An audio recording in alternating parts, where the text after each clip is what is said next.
Selamat berjumpa kembali bersama Al-Kahfi Channel. Jangan lupa di-subscribe ya supaya bisa melihat kisah cerita Islami lainnya. Kisah Abu Nawas, memindahkan istana Raja Harun al-Rasyid.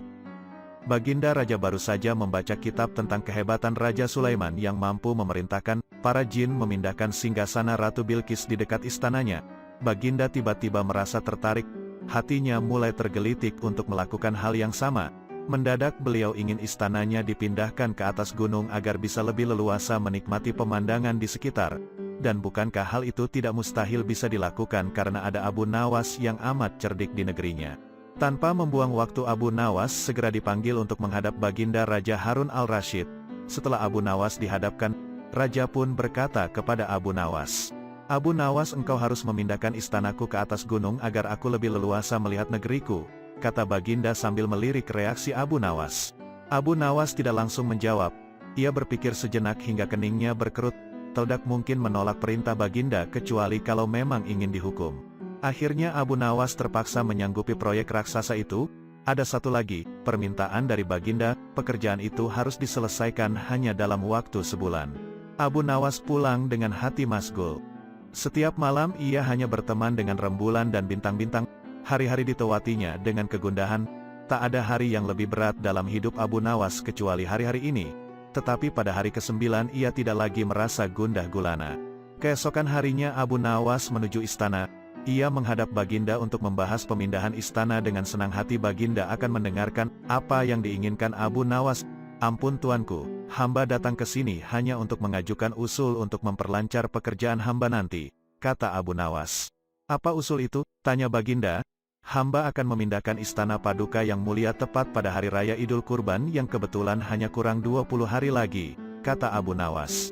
"Kalau hanya itu usulmu, baiklah," kata Baginda. "Satu lagi Baginda," Abu Nawas menambahkan. "Apa lagi?"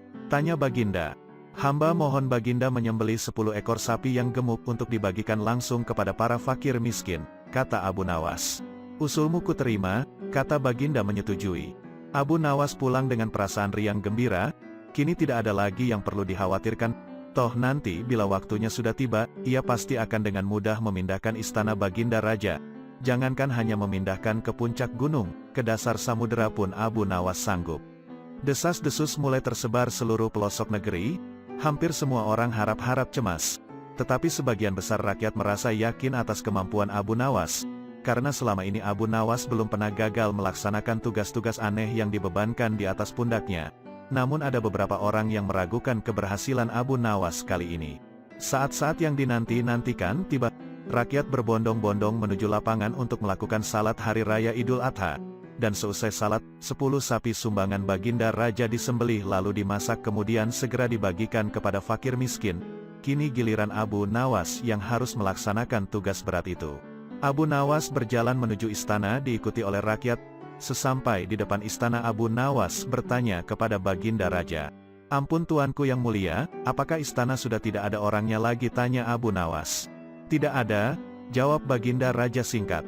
Kemudian Abu Nawas berjalan beberapa langkah mendekati istana. Lah berdiri sambil memandangi istana. Abu Nawas berdiri mematung seolah-olah ada yang ditunggu. "Benar." Baginda Raja akhirnya tidak sabar. "Abu Nawas, mengapa engkau belum juga mengangkat istanaku?" tanya Baginda Raja. "Hamba sudah siap sejak tadi Baginda," kata Abu Nawas. "Apa maksudmu engkau sudah siap sejak tadi? Kalau engkau sudah siap, lalu apa yang engkau tunggu?" tanya Baginda masih diliputi perasaan heran. "Apa maksudmu engkau sudah siap sejak tadi?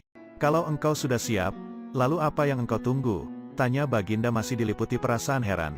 "Hamba menunggu istana Paduka yang mulia diangkat oleh seluruh rakyat yang hadir untuk diletakkan di atas pundak hamba. Setelah itu hamba tentu akan memindahkan istana Paduka yang mulia ke atas gunung sesuai dengan perintah Paduka," kata Abu Nawas. Baginda Raja Harun al-Rasyid terpana. Beliau tidak menyangka Abu Nawas masih bisa terhindar dari hukumannya.